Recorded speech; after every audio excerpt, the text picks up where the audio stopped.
Assalamualaikum class. Hope so you are all fine. Today we are going to start our new chapter of geography's fishing industry. As you know, fishing is one of the oldest occupations for people who live near lakes, rivers and the sea. With the progress of civilization, fishing communities started breeding fish. This is called fish farming or aquaculture. Fishing industry has a share of 0.9% in Pakistan GDP. Pakistan earns 6% of its total foreign exchange earning by exporting fish, shrimps and fish products. Fishing is the main occupation in the coastal settlements of Sindh and Balochistan. The total number employed in fishing is 3,95,000, out of which 1,25,000 are engaged in marine fishing and 2,70,000 persons in inland fishing. But the marine catch is nearly 3 times that of the inland catch. Now our next topic is fishing methods and area. The first one is marine fishing. Pakistan has a coastline divided into Sindh and Makran 70% coast. In Sindh, Karachi is the main fishing center. On the Makran coast, fishing ports are small, often no more than villages like Sonamiani and Jiwani. Gwadar is the most important fishing port on this coast. Gwadar, beside Ormara and Pisni, is being developed as a fishing center by providing improved facilities such as ice factory, refrigerator plants and modern fishing cutting yards. Now we will discuss the types of marine fishing. There are two types of marine fishing. The first one is subsistence fishing method and the second one is commercial fishing method. Firstly, we will discuss the subsistence fishing method.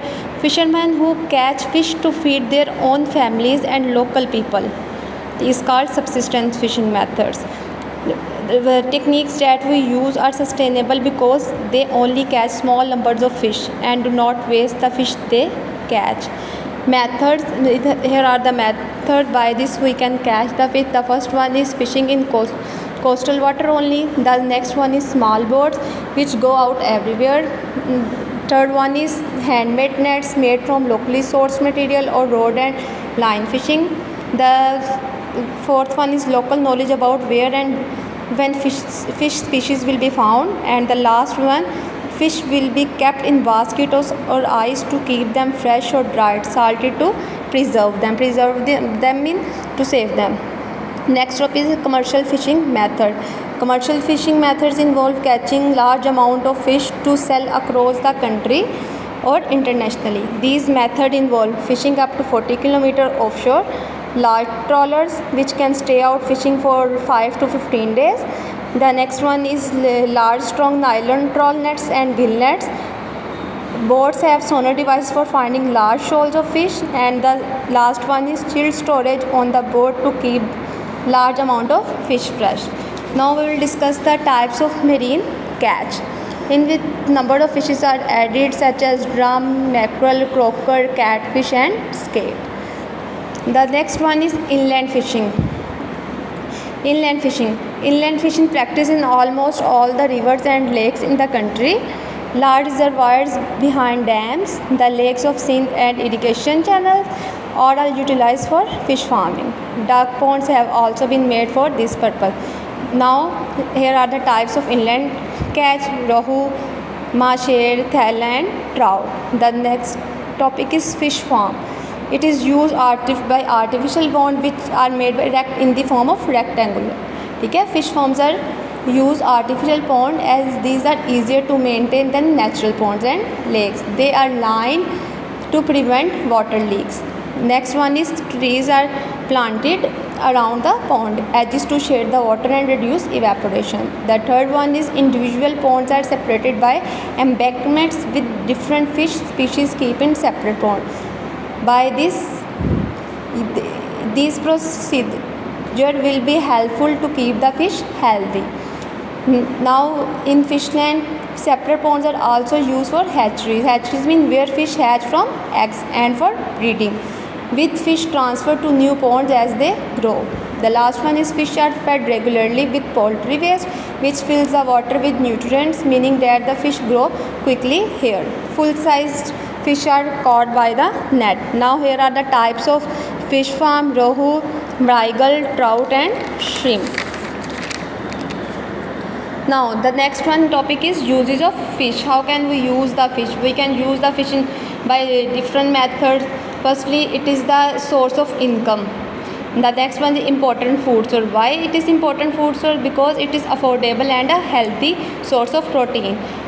Next one, fish oil contains important vitamin. Which vitamins? A and D, and is used in medicine.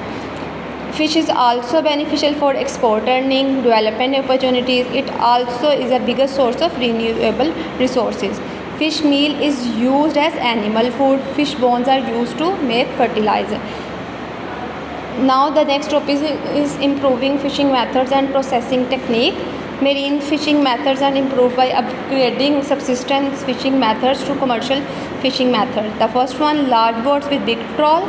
Next one is larger boats can fish further offshore, and we can use modern technology. By this, modern trawlers can fish further offshore and avoid bad weather, while sonar means large shoals of fish can be located. Next one is improving processing.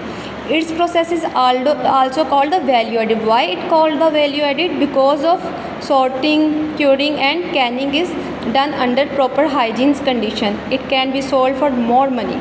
More profit can be earned if high quality products are supplied. There are number of methods by which we can improve the processing.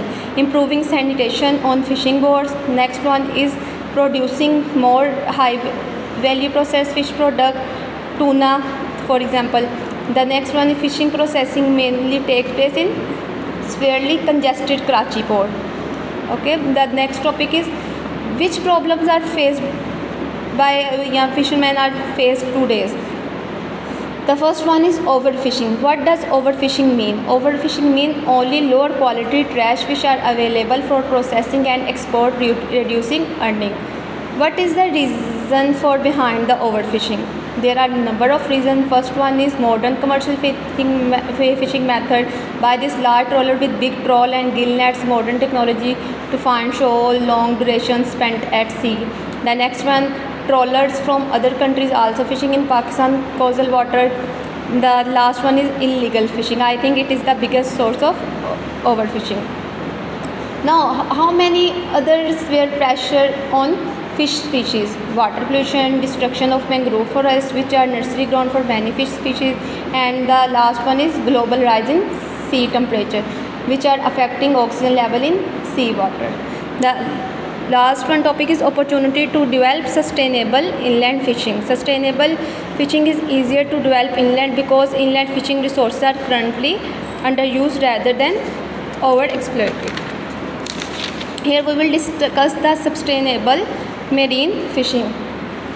Sustainable marine fishing by the setting up marine reservoirs, heavy fines for pollution of marine water, laws to protect mangroves from deforestation, enforcing stricter quotas, using net with larger nets, restricting license, reducing the number of months when fishing is allowed, policing fishing. Now here is the definition of sustainable fishing. Sustainable fishing means in a responsible way that prevents overfishing and maintains marine biodiversity. At the end, I want to share some information about fish market. As you know, Pakistan has a domestic and an international market for fish, shrimps and fish products. At the domestic level, the catch from marine fisheries is supplied to the local fish market through wholesale dealers. As you know, Japan is the main market for fish and shrimps. USA, UK and France and other markets. About 80% of the total fish catch of the Makran coast is derived for export to the Middle East. Thank you class. Allah Hafiz.